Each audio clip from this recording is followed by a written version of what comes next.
Bonjour à toutes et à tous. On va lancer ce quatrième Café Science.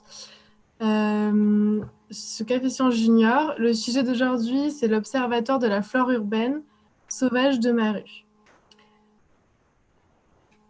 Donc pour ceux qui sont nouveaux dans ce Café Science et pour rappel, nous allons vous partager quelques règles à respecter pour que l'heure que nous partageons ensemble se passe au mieux. Donc les Cafés Sciences d'aujourd'hui sont dédiés le Café Science d'aujourd'hui est dédié aux jeunes de 13 à 25 ans. La parole ainsi que les jeux et activités leur sont donc réservés. On remercie bien sûr tous les adultes qui sont là pour assister à ce café en tant que spectateurs. Et à la fin du Café Science, un dernier temps d'échange sera ouvert à toutes et à tous. Donc, le Café des Sciences d'aujourd'hui est animé par Diamanche et moi-même. Nous travaillons avec les petits débrouillards autour de la thématique de la biodiversité. Donc l'association Les Petits Débrouillards, c'est une association d'éducation populaire qui travaille en réseau en France et à l'international. Donc elle propose une éducation aux démarches scientifiques et expérimentales afin de rendre les sciences sociales, le numérique et les problématiques de la transition écologique accessibles à toutes et à tous. Donc aujourd'hui, nous invitons Élodie Masguin. Bienvenue Élodie parmi nous. Donc, Merci. Bonjour à tous. elle travaille pour Tela Botanica et est passionnée de la biodiversité et nous présentera sa passion un peu plus tard. Donc, je vais donner la parole à Diamanche. Donc, bonjour à tous. Donc, on va vous proposer donc un petit jeu, donc comme l'on a fait donc durant les précédentes Café Science Junior. Donc, il s'agit du caout. Donc, pour ceux qui n'étaient pas là, donc je vais rappeler juste deux, trois petites règles. Du coup, alors, vous pouvez prendre votre smartphone, donc ou un ordinateur avec une connexion, et aller sur le site de Kahoot!. Donc, je vais lancer donc le Kahoot!. Hop. Donc, vous aurez 4 questions. Donc, première question, que préférez-vous? Donc, vous avez une rose, une pâquerette, une fougère ou un lys.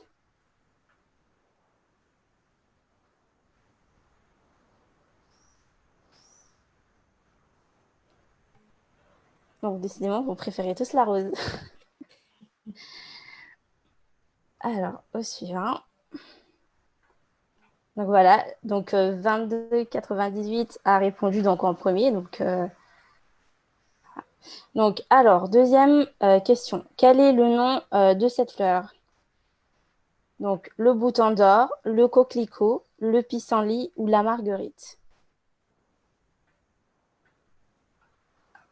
Le coquelicot. Effectivement, donc c'était un coquelicot. Alors, donc, bravo pour 22,98. Donc, tu es toujours le premier. Tu réponds très, très vite. Alors, troisième question. Quel est le fruit de la ronce? Donc, myrtille, fraise, prunelle ou mûre?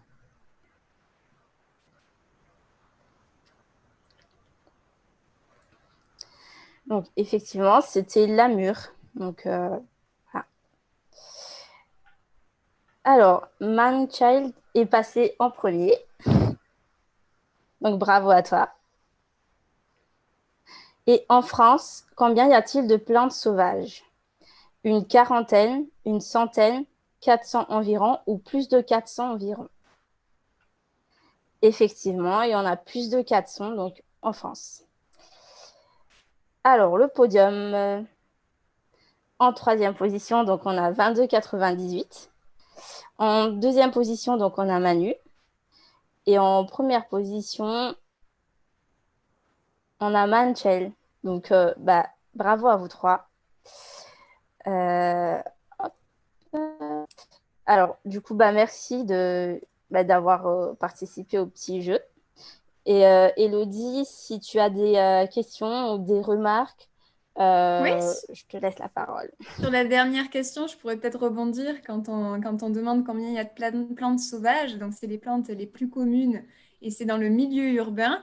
Il y en a, grâce à Sauvage de Maru, qui est l'Observatoire de la flore urbaine, on sait que l'année dernière, en 2019, il y a eu plus de 900 différentes espèces qui ont été recensées dans le milieu urbain. Donc, c'est énorme et chaque année, on en découvre d'autres. Donc, c'est un programme aussi qui permet voilà, de se rendre compte de la richesse qu'il y a au niveau de nos villes. D'accord. Donc, Marine, je vais te laisser la parole pour la suite. Oui. Donc, Élodie, est-ce que tu peux nous dire du coup qui tu es, ce que tu fais et comment tu es arrivée au poste actuel que tu as chez Tela Botanica? Oui, bien sûr. Bonjour à tous. Alors, je suis enchantée d'être là. Je m'appelle Élodie Masseguin et je suis coordinatrice de programme participatif à l'association Tela Botanica. Donc, très rapidement, en quoi consiste mon poste? Donc, j'anime des programmes de sciences participatives, donc c'est-à-dire qui mettent en lien des chercheurs et des citoyens. Et donc, moi, je suis à l'interface entre les deux pour essayer d'aider le chercheur à répondre à ces questions de recherche et transmettre des outils aux citoyens qui souhaiteraient participer à des programmes en lien avec la flore. Donc, comment je suis arrivée à me passionner pour la flore? Mon parcours, il est un petit peu parsemé. Donc, au départ, après le bac, je suis partie dans le tourisme durable, donc respectueux de l'environnement. Puis, j'ai travaillé dans une association d'éducation à l'environnement. D'abord, j'ai fait un service civique de 6 mois qui m'a permis de découvrir, tout ça, d'apprendre tout simplement comment on fait, comment on peut découvrir le métier de guide dans un milieu naturel.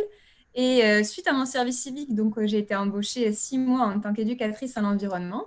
Donc je travaillais avec différents publics, des touristes qui étaient là pour découvrir les milieux naturels, mais aussi du public scolaire qui était là pour en apprendre un peu plus et pour sortir, découvrir la nature tout simplement. Et donc après cette année en fait d'expérience sur le terrain, j'ai voulu reprendre les études. Donc j'ai repris en master professionnel, développement durable et aménagement des territoires avec comme option conduite de projets environnementaux. Donc je voulais voir un peu le côté gestion de projet dans l'environnement, voilà, dans la continuité des choses. Et suite à mon master, donc ça fait maintenant 4 ans que j'ai rejoint l'association Tela Botanica pour là vraiment gérer des projets en lien avec la flore et toujours en lien avec différents publics. Donc là, on travaille avec des professionnels qui travaillent justement dans l'éducation à l'environnement, mais aussi avec des chercheurs et aussi les citoyens. Donc vraiment un public très, très large. Tout ça pour faire de la botanique un bien commun accessible à tous. Et voilà, donc ça passe par des applications d'aide à l'identification des plantes, des outils collaboratifs, des projets de sciences participatives comme on l'a vu. Et voilà, n'hésitez pas si vous avez des questions. Est-ce que Diamant, tu as des questions par rapport à Tela Botanica? Oui, moi, j'aimerais bien savoir ce que c'est Tela Botanica. Donc, est-ce que tu peux nous présenter un peu, Élodie, ce que c'est? Parce qu'on entend parler, mais on ne sait pas ce que c'est au final. Bien sûr, avec plaisir. Alors, Tela Botanica, c'est une association qui s'est créée en 1999. Et donc, c'était un peu au début d'Internet. Et il y avait une question qui était... il y avait plusieurs savoirs autour de la botanique, des botanistes bien spécifiques qui avaient un savoir, mais on n'avait nulle part, on n'avait pas d'endroit où on partageait ce savoir. Donc, l'objectif de départ, c'était de rassembler tous les passionnés de botanique pour qu'ils aient en fait un endroit, donc c'était le site Tela Botanica, où ils pourraient échanger et où ils pourraient mettre en avant et surtout partager leurs connaissances sur la flore et sur les plantes. Donc, c'était l'idée de départ de Tela Botanica qui était vraiment voilà, de rassembler les passionnés de botanique. Au départ, il y avait surtout un public expert, donc les botanistes qui avaient ce savoir-là. Et petit à petit, donc, on touche vraiment un public très, très large avec un pourcentage équilibré de personnes, donc des botanistes confirmés qui sont vraiment là pour partager leur retour, mais aussi tout simplement des curieux, des amateurs, des personnes qui veulent découvrir la flore et qui cherchent des outils, des projets, savoir un peu comment participer. Donc voilà, Tela Botanica, c'est vraiment le réseau des botanistes francophones. Donc on est une ONG, on agit vraiment sur... partout ça parle français. En fait, on a plus de 50 000 membres un petit peu partout dans le monde, bien sûr. En Europe, dans l'Afrique du Nord, on en a aussi au Canada, dans les Dom-Tom, enfin voilà, un petit peu partout. Et l'objectif, c'est qu'ils aient voilà, 7 endroits, donc notre site, pour pouvoir venir échanger sur des thématiques, par exemple l'usage des plantes, l'identification des plantes, et qu'ils puissent justement bénéficier de ces botanistes experts qui peuvent venir aiguiller, mais aussi voilà, de répondre à des questions de recherche, puisqu'on travaille aussi beaucoup avec des chercheurs qui, eux, ont des questions bien particulières et qui ont besoin justement de partager ces questions-là avec tout public, avec des citoyens qui, eux, derrière, grâce à ces projets, apprennent à identifier les plantes et à savoir un peu plus sur la flore. Voilà pour Tela Botanica en quelques mots, mais on pourra y revenir dessus plus tard. Merci. Avec plaisir. Moi, j'avais une petite question. C'était d'où viennent les programmes de sciences participatives et de sensibilisation? Pourquoi est-ce que... à quelles questions, à quelle démarche cela répond-il? Oui, alors les sciences participatives, maintenant, ça évolue. Si tu veux, dans l'historique, c'était souvent le chercheur qui était à l'origine du projet de sciences participatives. Si on prend l'exemple de Sauvage de Maru, Nathalie Machon, qui est une chercheuse du Muséum national d'histoire naturelle, avait en fait différentes hypothèses scientifiques. Donc, elle se questionnait sur la biodiversité urbaine, savoir comment la flore se répartit, comment elle évolue, comment elle se retrouve d'un endroit à un autre en ville. Et du coup, elle a fait appel à Tela Botanica. Et ensemble, on a réfléchi en fait comment toucher le grand public, puisque du coup, elle pouvait pas, elle, toute seule, répondre à ces questions en fait en faisant ses relevés sur Paris. Elle avait besoin voilà, de l'aide de tous les citoyens volontaires. Et donc, ensemble, l'association et la chercheuse, on a monté des outils, un protocole et des outils de participation citoyenne. Donc, voilà, la science participative peut se construire comme ça, mais aussi on a d'autres processus qui peuvent se mettre en place, c'est-à-dire que les questions peuvent aussi venir des citoyens, c'est-à-dire des citoyens qui se regroupent et qui, par exemple, se questionnent sur une problématique. Et ensuite, on peut aussi, là, allier à ce questionnement citoyen des questions de recherche scientifique et trouver voilà, des outils, une association partenaire pour porter ça. Voilà, c'est vraiment, en fait, la science participative, pour moi, c'est vraiment un cercle vertueux où on allie les compétences de chacun pour pouvoir voilà, résoudre des problématiques scientifiques, faire avancer la recherche et aussi se sensibiliser à la biodiversité qui nous entoure. Avant de passer à la suite, il y a une question, c'est comment les citoyens sont associés à la réflexion et l'élaboration des questions de recherche? Très bonne question. Alors, je peux prendre là un exemple d'un dernier programme de sciences participatives qu'on a monté l'année dernière, qui est le programme STRITS, donc qui est le suivi de la flore des pieds d'arbres en ville. Donc, en fait, ce programme a été un peu initié dans la continuité de Sauvage de Maru. Et on avait vraiment voulu co-construire le protocole plus avec les citoyens dès le départ, en fait. Que le citoyen ne soit pas juste là à l'étape de transmission des données, mais qu'il soit associé vraiment à l'étude du protocole. Donc, comment on a fait? Tout simplement, dans un premier temps, on a étudié bien sûr le besoin du scientifique. Avec elle, on a essayé voilà, de prédéfinir le protocole. Et ensuite, on est allé sur le terrain. On a fait des journées portes ouvertes, en fait, où on a convié le citoyen à venir avec nous et à tester, en fait, le pré-protocole, entre guillemets, tester les outils qui étaient en phase de développement pour ensuite, justement, tenir compte de ces retours-là. Et donc, par exemple, là, si je prends le protocole STRITS qui est tout nouveau, eh bien, grâce au retour des citoyens, on a changé des choses sur le protocole. On l'a simplifié parce qu'il était un petit peu trop complexe, il prenait un petit peu trop de temps. Donc, en fait, pour que ça colle au mieux, voilà, on a fait les retours à la scientifique, on a négocié et on a derrière adapté nos outils aux besoins et aux retours des citoyens. Ah, une autre question. Est-ce que les participants ont des retours sur les résultats? Bien sûr, c'est très important. Ça, on en parlera tout à l'heure un peu plus dans le détail. Mais pour moi, voilà, vraiment, le grand plus des sciences participatives, c'est de boucler ce cercle vertueux, entre guillemets. Donc, la question de départ, la participation, je transmets mes données. Et derrière, le retour aux observateurs est hyper important, tout simplement pour que déjà les citoyens aient connaissance à quoi ont servi leurs données et derrière, quel retour on peut en faire.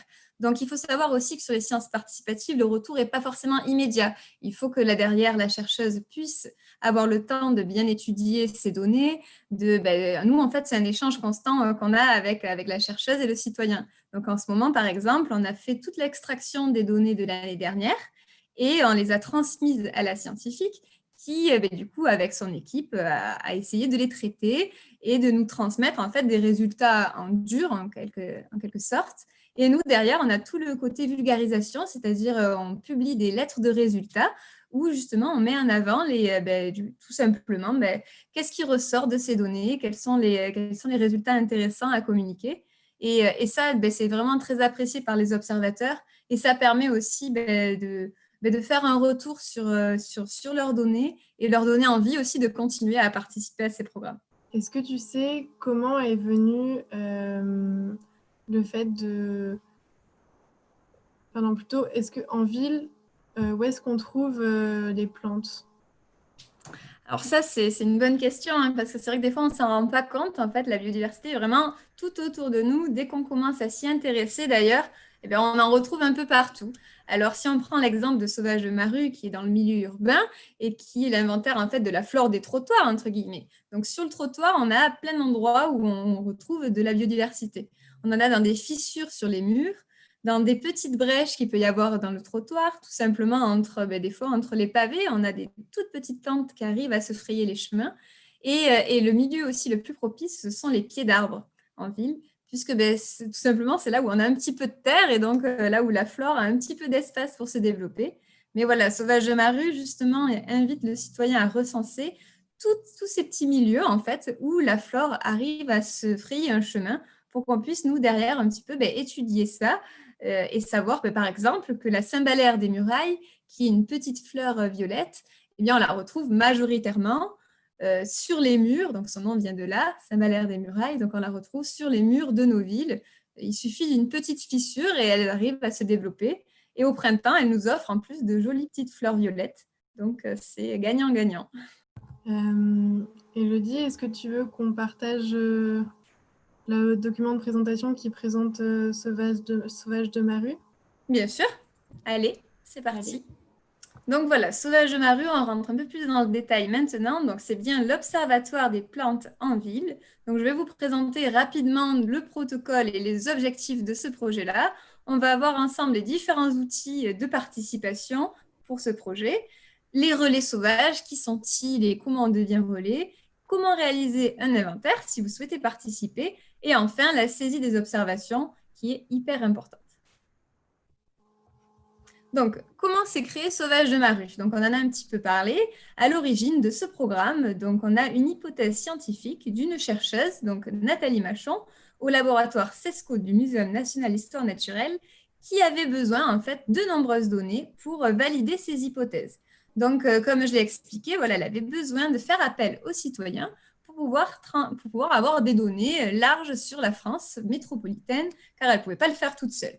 Donc, pour ça, en fait, on a fait le lien Tela Botanica entre la chercheuse et les citoyens. Et ensuite, le citoyen, grâce aux outils de participation, il transmet ses données. Et derrière, nous, les données, on les reverse à la chercheuse qui peut les analyser comme on l'a présenté tout à l'heure. Sur cette diapo, on voit du coup qu'il y a une alliance entre Tela Botanica et le Muséum national d'histoire naturelle. Tela Botanica, comme on l'a vu, c'est une association qui rassemble des passionnés de botanique, plus de 50 000 personnes en francophonie. On met en place différents observatoires toujours sur la flore. Donc, nos sujets, ce sont les plantes. Et nous avons des outils de récolte de données libres. Alors, qu'est-ce que ça veut dire des données libres? Nous, on est sur l'open data, ce qu'on appelle vraiment en fait des données accessibles à tous. Donc, si les citoyens aussi souhaitent télécharger nos données pour les analyser et essayer de voir, pourquoi pas, l'évolution de la flore sur leur ville, tout simplement, ils peuvent le faire. Et le petit schéma à droite, voilà, ça montre que vraiment, nous, on met en réseau des personnes autour de projets. On sensibilise aussi par l'action, tout simplement aux plantes, à leur importance, en ville, mais sur d'autres milieux. Et voilà, l'objectif final, faire de la botanique un bien commun accessible à tous. sur la diapo d'après, donc on voit que là, sur ce projet, on est en partenariat avec le Muséum national d'histoire naturelle qui rassemble, lui, des chercheurs et chercheuses. Ils ont des hypothèses scientifiques et ils ont besoin de données. Donc voilà, c'est vraiment, on allie nos forces pour pouvoir voilà, faire du mieux, faire connaître ce projet. Donc Sauvage, ça s'est créé en 2011. Au tout départ, c'était sur la région parisienne. Donc comme je vous l'ai dit, la chercheuse est de Paris. Au départ, elle faisait ses relevés d'ailleurs à Paris avec ses petites mains, avec son équipe de chercheurs.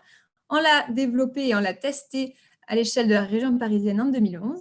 Et ensuite, on l'a tout simplement proposé à la France métropolitaine en 2012. Donc, il intègre le réseau Viginature, qui est le réseau de citoyens du muséum. C'est un programme voilà, qui fait partie de Viginature et qui propose de suivre la dynamique des populations végétales qui sont impactées par les pratiques urbaines et le milieu urbain. Donc, le petit schéma que vous voyez là, en fait, tout simplement, ce sont des zones où on a des plantes et entre, on a ce qu'on appelle des corridors biologiques, tout simplement. C'est les chemins qu'utilise une plante pour se retrouver d'un endroit à un autre. Et donc là, on voit en milieu urbain, en fait, que le chemin n'est pas si simple, puisque entre ces zones où on retrouve des plantes, eh bien, on fait des constructions. Donc, on met du béton, on met des bâtiments, voilà, c'est pas évident. Donc, derrière, comment les plantes, en fait, elles font pour se retrouver d'un endroit à un autre? C'est toute la question du projet. Donc voilà, et une des hypothèses scientifiques de la chercheuse, c'est comment justement les brèches urbaines peuvent jouer un rôle dans la dynamique de la biodiversité et dans tout simplement la dispersion des espèces en ville et quelles sont les espèces qu'on retrouve et à quels endroits. Donc le petit schéma, voilà, c'est ça, on a un alignement d'arbres et comment en fait une espèce se retrouve à un endroit à un autre et surtout quels sont les différents aménagements qui favorisent ces espèces ou pas. Donc voilà, comme je disais, 2012, l'ensemble de la France métropolitaine, avec comme grands objectifs de sensibiliser bien sûr le public à la flore sauvage, qui des fois est traitée de mauvaise herbe alors qu'elle est hyper importante. Alimenter évidemment une base de données libre au service de la recherche. Accompagner aussi les collectivités territoriales, c'est-à-dire les communes, dans l'arrêt des produits phytosanitaires et favoriser le lien et la collaboration entre des chercheurs, des observateurs, des relais, des communes et tout ce monde pour pouvoir favoriser tout ça. Si les participants donc, ont des questions ou des remarques, ou, voilà, n'hésitez pas à utiliser le chat ou sinon vous avez toujours la fonction lever la main donc, pour pouvoir parler en vive voix. Donc, voilà. Avant qu'on fasse un focus donc, sur justement le programme Sauvage de ma rue. Donc, typiquement, c'est quoi les corridors? Alors, ce qu'on appelle corridor, voilà, c'est ce que j'ai traduit par en fait chemin qu'emprunte la flore pour se déplacer. Donc, des fois, on entend parler de trame verte aussi, trame verte et bleue. Donc, là, dans les villes aussi, quels sont nos corridors? On a nos trottoirs qui peuvent être aménagés avec des pieds d'arbres, qui peuvent être un chemin qu'utilisent les plantes pour se déplacer d'un endroit à l'autre. Et c'est vraiment là l'hypothèse qu'on est en train d'essayer de valider avec le nouveau projet Streets, qui est le suivi de la flore des pieds d'arbres en ville. On essaye de voir voilà, quelles sont les espèces que l'on retrouve sur un pied d'arbre, sur un autre, voilà, sur un même alignement, vraiment pour pousser un petit peu cette hypothèse-là et qu'on essaye un peu de valider ça grâce aux données des citoyens. Il y en a une autre, comment les plantes se déplacent? Alors ça, c'est aussi une très bonne question. Il y a différents moyens de dispersion des plantes. On a le vent, la dispersion des graines par le vent. Ça, c'est très commun en ville. On a la dispersion aussi par les insectes pollinisateurs. Alors ça, en ville, par contre, c'est toute une problématique. On étudie aussi ce lien-là avec le programme Sauvage de ma rue. Mais sinon, voilà, vous savez bien que les insectes pollinisateurs, quand ils vont sur une plante, ils récupèrent du pollen, ils récupèrent une des choses qui vont disperser ensuite sur une autre plante. On a aussi la dispersion par les animaux et par les hommes. Donc, c'est-à-dire que si vous allez, au pied d'un arbre pour observer, pourquoi pas, un joli coquelicot, et vous vous frottez à vos pantalons, vos chaussures à certaines plantes, on a des graines, en fait, qui arrivent à s'agripper à vos habits, à vos chaussures. Et derrière, en fait, au fur et à mesure que vous allez vous déplacer en ville, vous allez pouvoir justement disséminer ces petites graines d'un endroit à l'autre. Donc voilà, les plantes sont vraiment très malines, elles ont plein de moyens de dispersion en ville et elles s'adaptent aussi à cet environnement. Est-ce que les observations réalisées et centralisées donc, seront portées à l'oreille des pouvoirs publics locaux pour mettre en place des politiques de protection et d'extension de la biodiversité? Alors ça, c'est tout l'objectif aussi, c'est un enjeu qui est très important.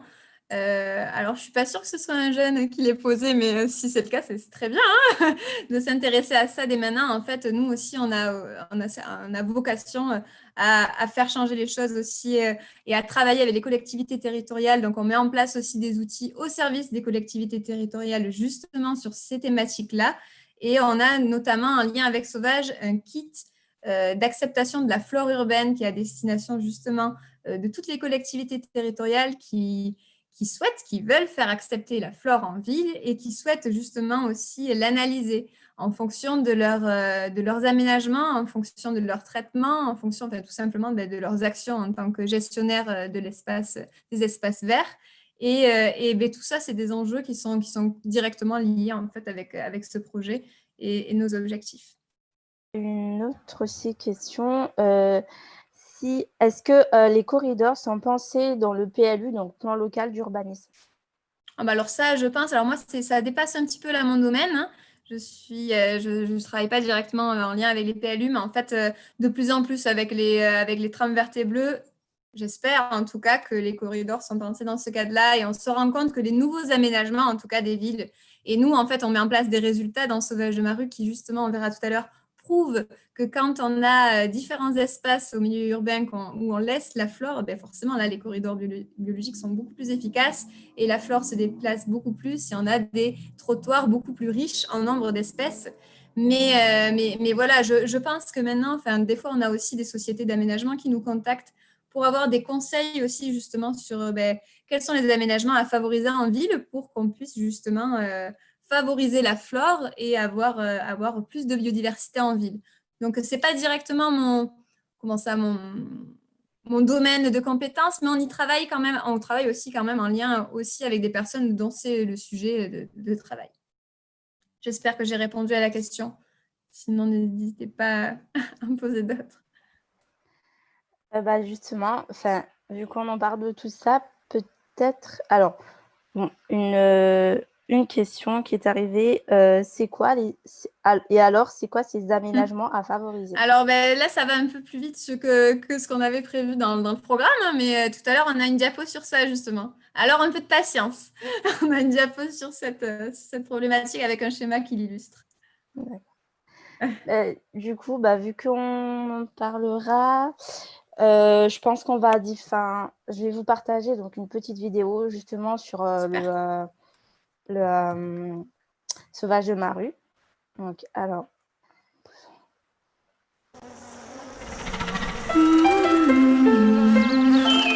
Là, c'est bon.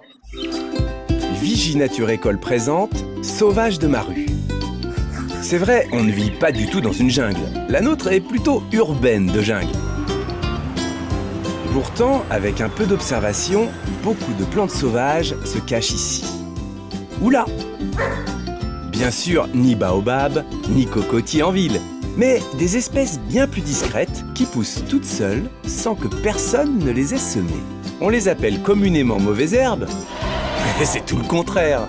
C'est joli, c'est doux, c'est mignon, et elles sont utiles pour limiter les allergies notamment. Mais surtout, ces plantes sont importantes sur le plan écologique. Elles abritent et nourrissent de nombreux petits animaux. À part Diesel.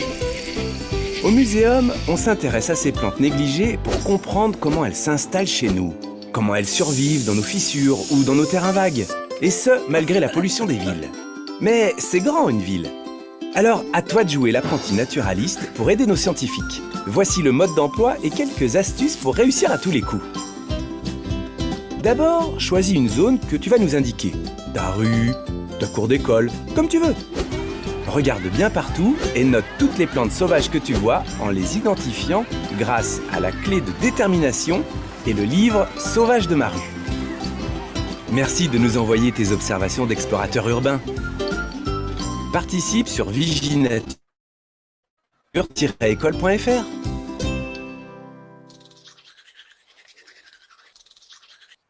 Donc, je vais te laisser présenter, Elodie.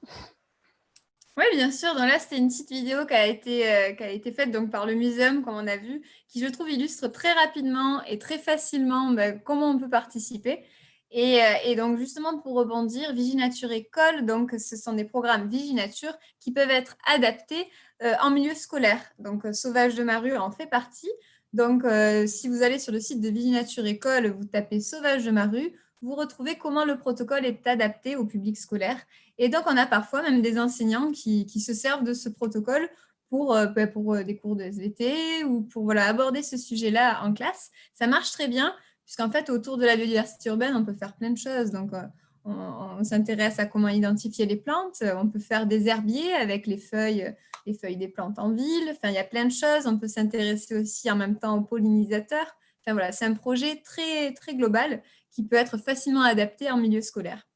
Donc, concrètement, comment on participe, hein? C'est si vous voulez participer, vous avez plein d'outils à votre disposition, dont la fiche terrain que l'on voit ici. Donc, on a tout simplement des critères très simples, la date du relevé, le lieu du relevé, et on a un petit schéma qui nous montre, parce que nous, ce qu'on va identifier, c'est les plantes qui sont sur une portion de trottoir. Donc, il faut bien que vous nous transmettiez ensuite quelle zone, quelle rue, quel trottoir vous avez étudié et surtout qu'on puisse derrière pouvoir comparer une rue à l'autre, un trottoir à l'autre. Donc voilà, il faut bien noter le nom de la rue dans lequel vous faites votre inventaire, le numéro de début, le numéro de fin si vous l'avez, pour que vous puissiez ensuite retrouver sur la cartographie que vous avez dans l'outil de saisie l'endroit précis où vous avez fait votre relevé.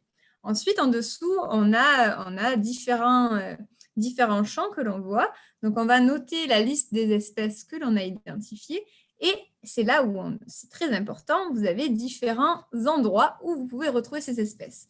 Le pied des arbres, comme on a dit, les murs, les pelouses, les plates-bandes des jardinières, les fissures dans le bitume, dans le pavé, sous les... Enfin voilà, c'est tous ces endroits qui sont vraiment très intéressants.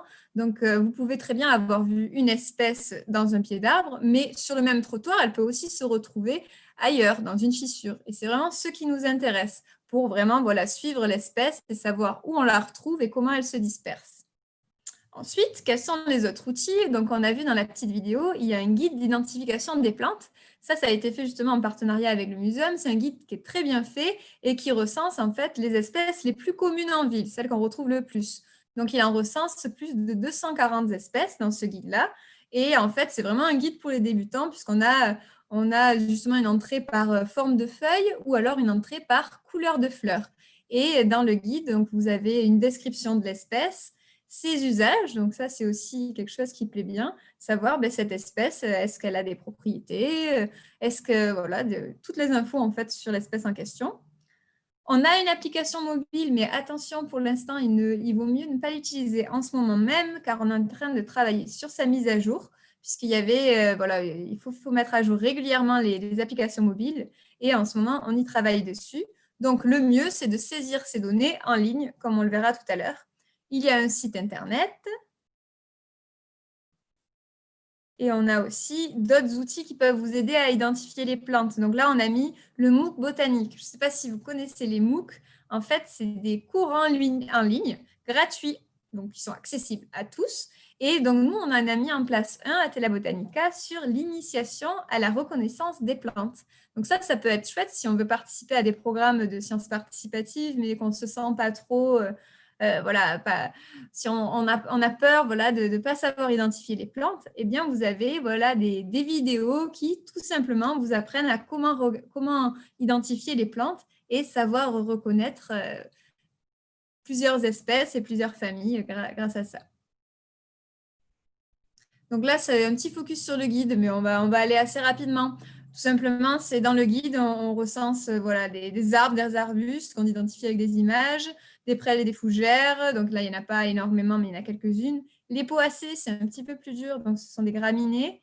On peut continuer. Autres plantes à fleurs. Donc, s'il y a une présence de fleurs, c'est très simple, comme je vous le disais, puisque du coup, dans le guide, il y a les petits pictos de couleurs de fleurs, donc vous pouvez rapidement voir voilà, si la fleur est rouge, hop, vous avez les espèces, ça vous aide rapidement. S'il n'y a pas de fleurs, vous avez la clé de détermination par la forme des feuilles, ce que je vous disais tout à l'heure.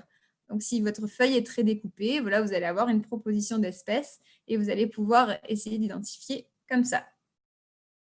Donc, s'il n'y a pas de fleurs, c'est vrai que c'est un petit peu plus difficile. Nous, on conseille pour les débutants de faire les relevés au printemps. Au printemps, on a beaucoup plus de chances d'avoir des fleurs. S'il n'y a pas de fleurs, tout simplement, c'est que ce n'est pas la saison, ou alors que la plante est au stade de plantule, c'est-à-dire qu'elle n'est pas encore assez développée pour avoir des fleurs. Voilà, en dehors de la période, etc. Fleurs rasées, donc est-ce qu'elle a été piétinée? En ville, c'est souvent le cas. Voilà, il existe différents types de feuilles qui peuvent être caractéristiques de certaines espèces. Ça, c'est sûr, c'est des fois plus simple quand on n'a pas de fleurs, juste de regarder voilà, la forme des feuilles.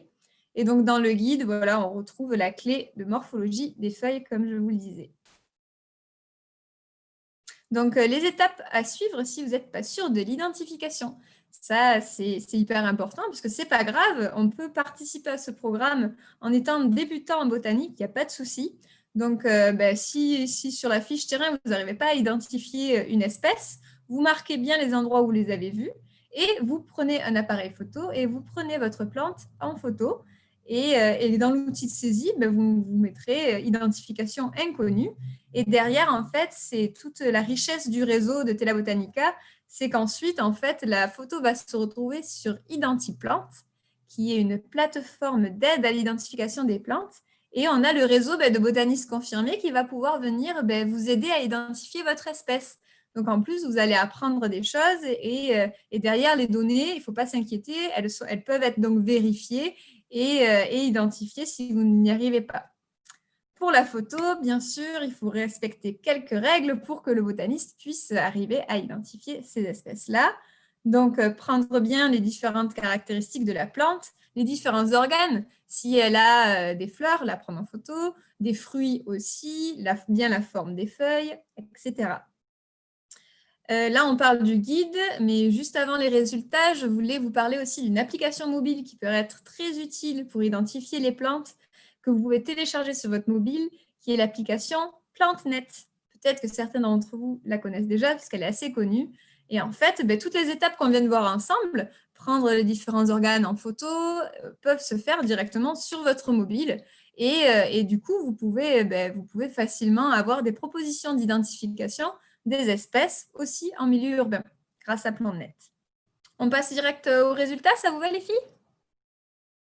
Allez, comme il y avait déjà des questions sur ça tout à l'heure, c'est parti. Donc, depuis 2012, à l'échelle de la France métropolitaine, on a plus de 110 000 observations nationales. Donc c'est un résultat assez énorme. Avec la chercheuse, on est très contente de ces données.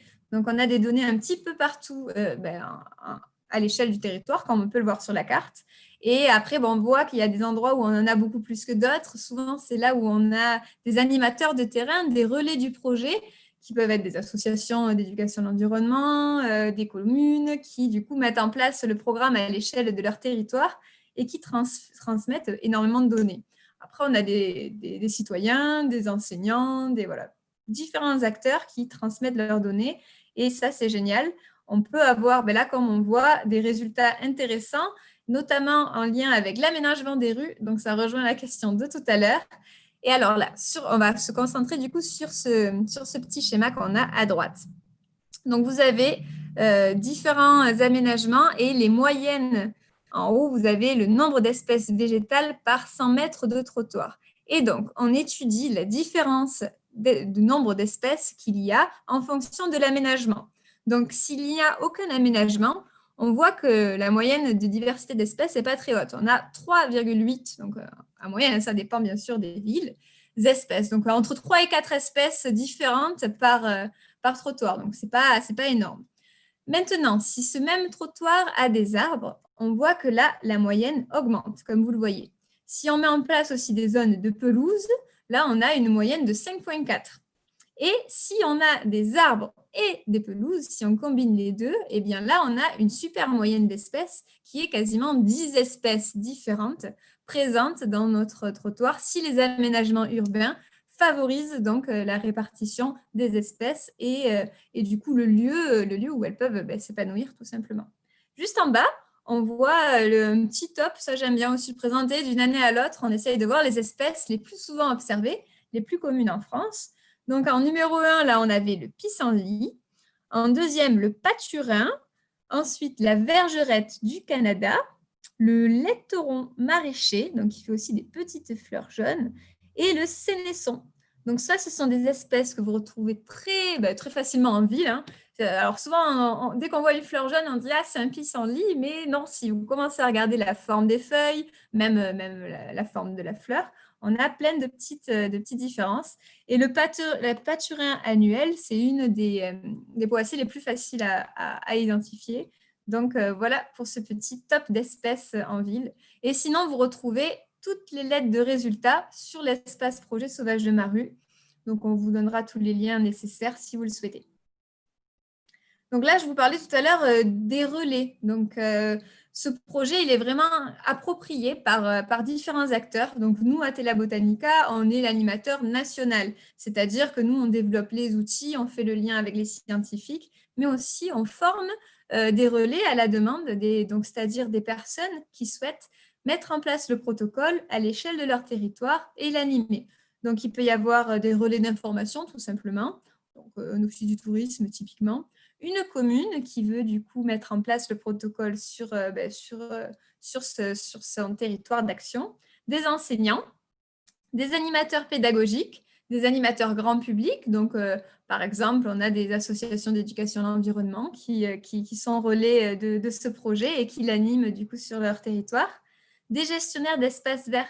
Alors ça peut surprendre, mais sur Sauvage de Maru, c'était vraiment très important qu'il y ait aussi des gestionnaires qui sont confrontés des fois au retour de certains habitants, surtout avec l'arrêt des produits phytosanitaires, donc depuis la loi Labbé. Les communes n'utilisent plus de produits phytosanitaires en ville sur les espaces publics. Et donc, on avait certains habitants qui allaient voir les personnes qui travaillent sur les espaces verts en ville et qui leur disaient « Vous ne faites plus votre travail, il y a plein de mauvaises herbes, etc. » Et donc là, les gestionnaires d'espaces verts peuvent avoir les moyens de leur expliquer que la biodiversité est importante, leur présenter le programme, etc. pour essayer de changer ce regard sur les plantes en ville. Et ça, c'est hyper important. Donc, on a plus de 300 relais qui ont été formés depuis 2014, des déclinaisons territoriales. Et ça, c'est très chouette. Donc, c'est-à-dire que là, on a vraiment une grosse dynamique qui se met en place avec des outils qui sont développés aussi pour le territoire. Donc, ça a été le cas, par exemple, Sauvage de PACA en Provence-Alpes-Côte d'Azur, Sauvage de Villeurbanne, où la commune est hyper impliquée, où les habitants sont aussi impliqués, parce que les habitants là-bas sont aussi relais du projet. C'est-à-dire qu'entre eux, ils organisent des sorties, comme pourrait le faire un animateur, en fait. Ils se regroupent et ensemble, en fait, ils se motivent à aller, leur objectif, inventorier le plus de rues possible de leur ville. Donc ça, c'est, je trouve, une dynamique super et je voulais vous en parler, puisque même, ça peut se mettre en place. Vous avez des amis, vous dites, allez, on se fait un challenge. Celui qui arrive à identifier le plus d'espèces dans la rue que vous sélectionnez, pourquoi pas, il gagne, je ne sais pas moi, il gagne, vous mettez en place des petits défis. Ça peut être sympa. Et donc voilà, c'est vraiment un projet qui convient, un programme qui vraiment peut être adapté à différentes personnes, à différents territoires et qu'il faut s'approprier très facilement. Donc là, tout à l'heure, je vous parlais de la saisie des données. Ça, c'est une étape qu'il ne faut pas oublier car parfois, il y a des sorties qui sont faites et on ne prend pas le temps de transmettre les données. Or, pour nous, c'est une étape hyper importante et qui finalement ne prend pas trop de temps puisque l'outil de saisie reprend exactement les mêmes critères que votre fiche terrain. Donc, on retrouve la date du relevé, le lieu, donc vous pouvez géolocaliser l'endroit précisément, les espèces, donc vous avez une liste qui, quand vous cliquez là sur le petit « Sélectionner une espèce », vous avez une liste déroulante qui apparaît en autocomplétion. Donc, dès que vous commencez à taper le nom de l'espèce, hop, vous avez la proposition et la bonne orthographe. Surtout, le champ à ne pas oublier, voilà, c'est l'identification. Est-ce que vous êtes certain ou pas de l'identification ? Donc, si vous êtes certain, il n'y a pas de souci. Mais dès lors que vous êtes douteux ou à déterminer, n'oubliez pas de joindre une photo. Donc, ça, c'est hyper important pour que derrière, on puisse vérifier les données et voilà aussi vous apporter l'identification de l'espèce en question. Dans le milieu notes, vous pouvez noter tout ce qui vous semble intéressant. Si vous pouvez ne rien mettre, s'il n'y a rien d'intéressant, mais par exemple, si vous venez de voir votre commune qui vient de passer, je ne sais pas moi, qui vient de brûler toutes les espèces de la rue pour rendre la rue plus propre, il y en a encore qui font ça, plus propre entre guillemets bien sûr, vous pouvez le noter. Voilà, pas de souci, on peut passer. Et donc là, on le verra tout à l'heure, sur le site de Tela Botanica, vous retrouvez tous les projets de sciences participatives, on en reparlera tout à l'heure. Mais voilà, si vous cherchez des infos sur Sauvage de ma rue, vous allez dans l'espace projet, vous tapez Sauvage et hop, on vous propose l'espace projet avec l'outil de saisie, la fiche terrain et voilà, tout ce dont on a parlé aujourd'hui. Merci de nous avoir présenté du coup ce petit diapo. On a parlé des résultats et si justement tu pourras peut-être nous présenter les quelques autres sciences participatives, donc Tela Botanica nous fait, en dehors de Sauvage de ma rue. Oui, bien sûr. Allez, c'est parti. Alors, on a vraiment, voilà, donc nous, nos projets sont sur la flore et on a derrière, voilà, là, on a vu le milieu urbain avec Sauvage de ma rue. On a parlé aussi de Streets, qui est toujours en ville, mais simplement qui s'intéresse au pied des arbres. Mais après, voilà, on a d'autres programmes de sciences participatives, mais aussi d'autres outils collaboratifs qui peuvent, du coup, vous intéresser. En parlant d'outils, on a Smart Flore, qui permet de visiter des sentiers botaniques numériques qui sont accessibles sur une appli mobile. Donc, si vous téléchargez SmartFlore, vous voyez une cartographie avec tous les sentiers botaniques qui existent autour de vous. Et ça, pour découvrir la flore, ça peut être génial, puisque du coup, quand vous rentrez sur un sentier botanique, sur votre appli, vous avez du coup le sentier qui est tracé et toutes les espèces qui sont géoréférencées. Et quand vous arrivez, je ne sais pas moi, au pied, on va dire au pied d'un érable de Montpellier, eh bien, vous avez sa description, ses usages. Donc ça, la catégorie usage est super aussi, puisque dans votre téléphone, voilà, vous savez toutes les infos de l'espèce en question, son écologie et habitat. Donc ça peut être un super moyen de découvrir la flore autour de vous. Donc ça, c'est Smart Flore. Et on peut des fois aussi allier Smart Flore à des programmes de sciences participatives. On peut très bien aussi créer un sentier botanique éphémère en ville. Si vous trouvez qu'il y a des arbres avec une richesse énorme, vous pouvez, par exemple, faire un sentier dans les rues autour de chez vous. Et ça peut, voilà, c'est vraiment un outil qui sert à la fois de visiter les sentiers botaniques, mais on peut aussi en créer. Donc, n'importe qui peut créer un sentier botanique près de chez lui et le valoriser du coup sur cette appli mobile. Pour les sciences participatives, on a dit différentes thématiques. On a l'Observatoire des saisons, qui lui est un petit peu, qui peut-être un petit peu moins pour les débutants, mais dès lors qu'on s'y intéresse, il est hyper, il est vraiment super. Et on étudie en fait l'impact du changement climatique sur les espèces de l'Observatoire des saisons. Et donc, on va renseigner tout simplement, si je choisis moi le lilas qu'il y a dans mon jardin, parce que ça peut être possible, je vais dire quand est-ce que je vois le premier bourgeon, la première floraison. Et en fait, grâce à ce programme, on se rend compte de phénomènes exceptionnels qu'il peut y avoir. Par exemple, en période de canicule, en période… voilà, ça nous permet vraiment de faire avancer la recherche dans ce domaine-là de changement climatique et l'impact surtout de ce changement climatique sur les espèces. On a d'autres projets, l'Observatoire des messicoles qui, lui, s'intéresse à la flore, mais cette fois-ci en milieu agricole. Donc, toutes les espèces qu'on peut retrouver près des champs, qui sont aussi considérées comme mauvaises herbes à tort par des fois les agriculteurs qui sont pas pour avoir des coquelicots ou des bleuets dans leurs champs. Et donc, nous, on essaye de sensibiliser à l'importance de ces espèces pour les pollinisateurs, toujours. Enfin, voilà, c'est toujours un cercle vertueux. Et voilà, ce projet permet aussi de s'intéresser à cette flore. Donc, tous nos projets, je ne vais pas tous les décrire parce qu'il y en a énormément, mais n'hésitez pas à aller voir sur le site. Si vous vous intéressez aux plantes, vous trouverez forcément un projet qui vous plaira et qui peut-être traitera du milieu auquel vous vivez. Si vous vivez dans un milieu urbain, Sauvage, c'est frais pour vous. Un milieu rural, l'Observatoire des messicoles.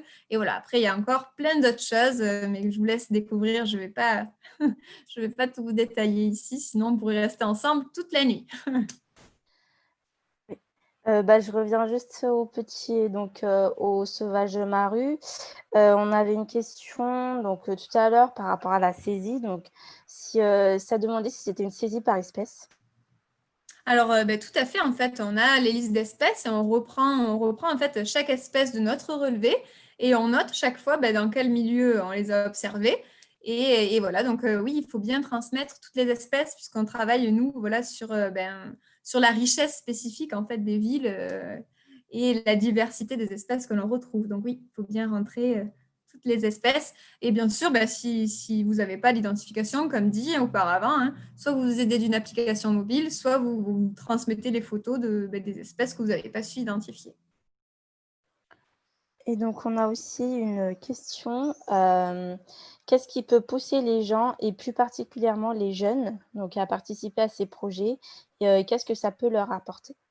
Alors déjà, je trouve que la curiosité de ce qui nous entoure, c'est vraiment super, quoi. Dès qu'on commence en fait à s'intéresser à ces plantes-là, déjà on se rend compte qu'il y a plein de choses il y a plein de vies en fait dans nos rues bétonnées. Et donc déjà, ça permet de découvrir ce monde-là qui est un super monde. Et après, en fait, moi, je me suis rendu compte que dès que j'ai commencé à m'intéresser en fait à ce qu'il y avait autour de moi, mon regard changeait totalement et je voyais beaucoup plus d'espèces. Et du coup, je me rendais compte aussi ces espèces-là favorisaient les pollinisateurs. Et du coup, bon, déjà, ça vous apprend plein de choses.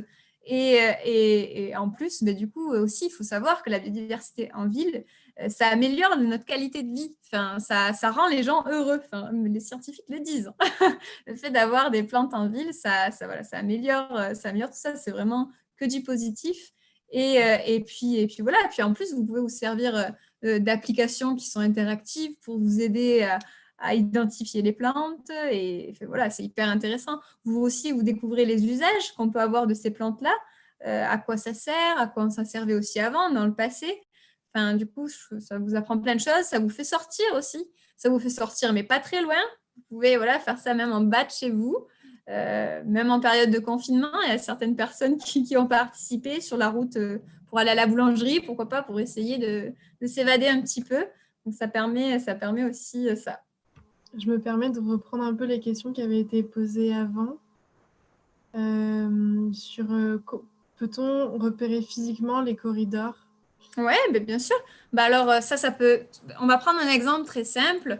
On a dans votre ville, vous avez un parc.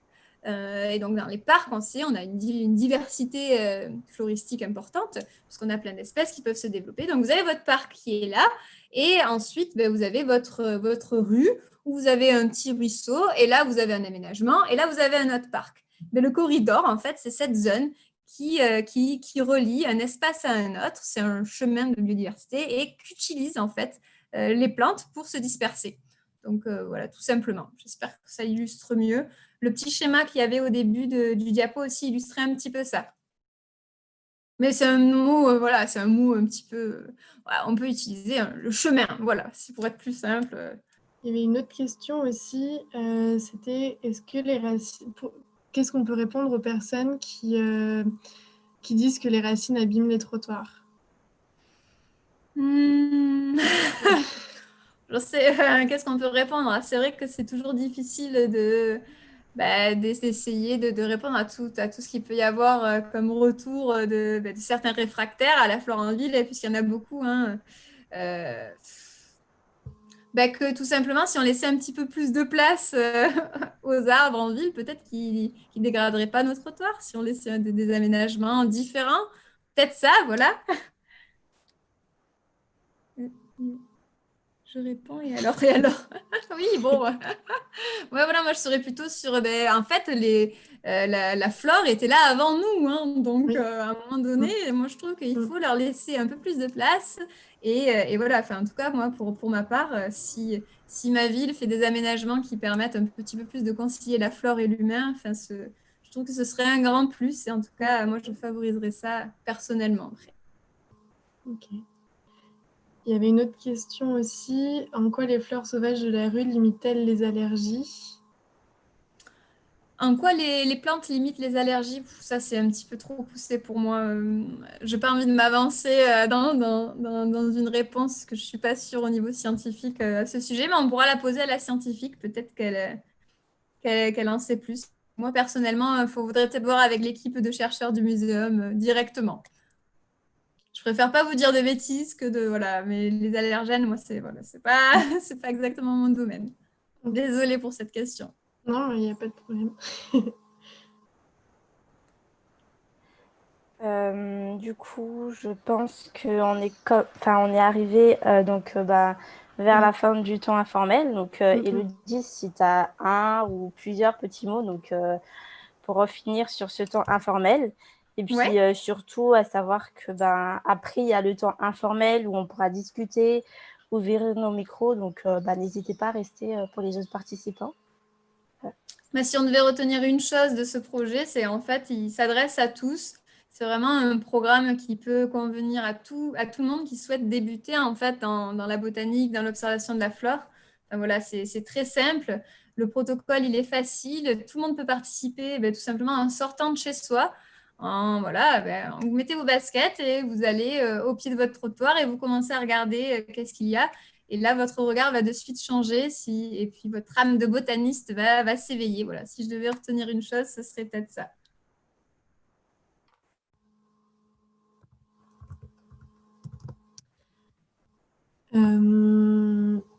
Et ben du coup, nous remercions Élodie. On te remercie d'avoir participé au café. On remercie aussi les participants du café qui ont posé des questions très intéressantes. Et on remercie également toute l'équipe qui a préparé le café avec nous, les jeunes, les autres petits débrouillards, l'équipe technique. Et donc si, comme on l'a dit tout à l'heure, si vous souhaitez participer au protocole sur la faune urbaine, vous pouvez aller donc sur le site de Tela Botanica. Si vous voulez, on peut vous mettre les liens. On a aussi une adresse contact si jamais vous avez des questions sur le protocole. Ouais. Voilà, nous, on est disponible par mail. Il y a une adresse du projet qui est sur le diapo. Peut-être qu'on pourra partager aussi le diapo suite à ça. Je ne sais pas si vous avez un endroit où vous pouvez transmettre le diaporama. Comme ça, il y a tout dessus. Oui. Et je peux vous mettre aussi l'adresse mail si vous voulez dans le chat. Elle était dans le diapo à la fin. Alors...